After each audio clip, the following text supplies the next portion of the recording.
Now that we know how interest groups form, let's examine how they actually operate.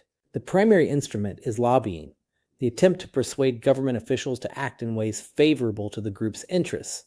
Professional lobbyists, many of whom are former members of Congress, former executive branch officials, or former congressional staffers, are hired by interest groups to represent their clients in Washington. And here's a persistent feature of American political life: the revolving door. The expertise, access, and relationships that government officials develop in public service are precisely what lobbying firms pay premium rates to acquire, creating financial incentives for talented officials to move into the private sector. Disclosure laws require registered lobbyists to report clients and amounts paid, but the definition of lobbying is narrow enough that much influence activity, strategic consulting, communications advising, attendance at fundraisers, falls outside reporting requirements. There are two main types of lobbying. Direct lobbying involves personal contact with officials, congressional testimony, private meetings, provision of information, and draft legislative language. Because members of Congress can't be experts on every subject they vote on, lobbyists who provide credible technical information on complex regulatory, tax, or trade questions actually provide a genuinely valuable service alongside their advocacy function. The line between information and advocacy is always blurry. Indirect lobbying targets public opinion to create pressure on officials from outside the formal channels.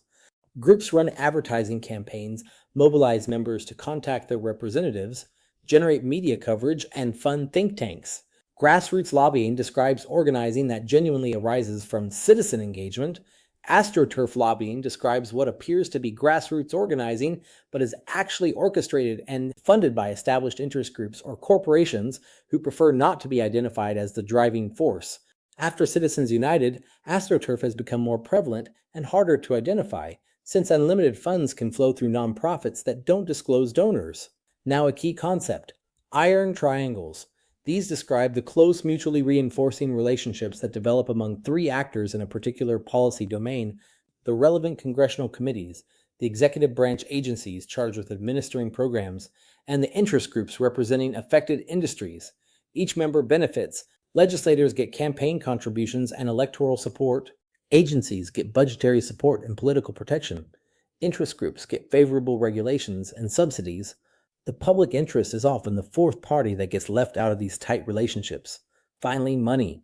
Traditional PACs can contribute up to $5,000 directly to a federal candidate per election. Super PACs, created by the Post-Citizens United framework, can raise and spend unlimited amounts but may not contribute directly to candidates or coordinate with their campaigns. In practice, the prohibition on coordination is interpreted narrowly and enforced weakly. Candidates' associates routinely run super PACs that operate in close alignment with the official campaign. Dark money organizations. 501c4 social welfare nonprofits can engage in political activity without disclosing their donors.